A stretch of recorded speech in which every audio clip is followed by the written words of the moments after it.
Why this anticipated move, and what's the driving force behind the negativity on some of the bigger lenders now?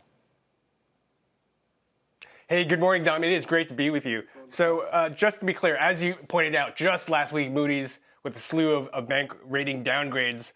So this is certainly in the air. I met with Fitch earlier this week, and the discussion that we had was really centered around them not wanting to surprise the market of a potential risk of a slew of rating downgrades. And to talk about the mechanics of that, they essentially have a score for the U.S. banking industry, and that score is AA minus.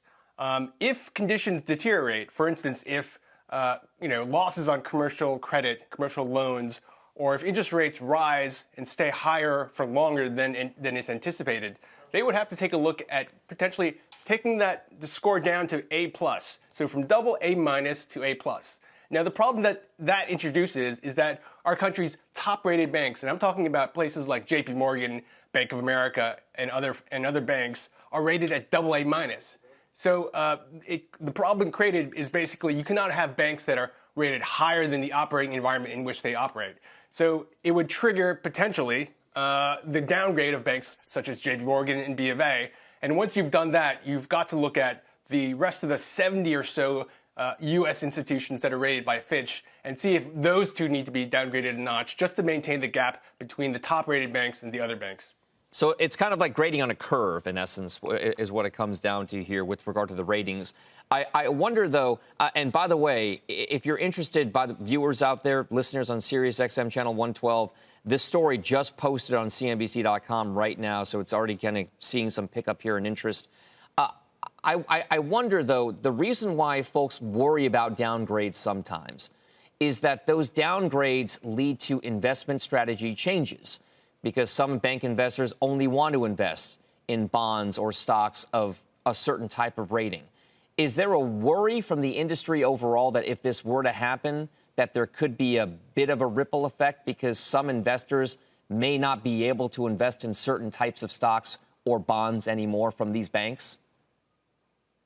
Absolutely, Don. You nailed it. So, there are institutions that are just at the edge of investment grade, pretty low down in that spectrum of investment grade. And what happens if, the likes of JP Morgan get downgraded and therefore other folks have to be looked at in terms of cuts? Does that push some of these institutions actually into non-investment grade? And I think that certainly would have implications.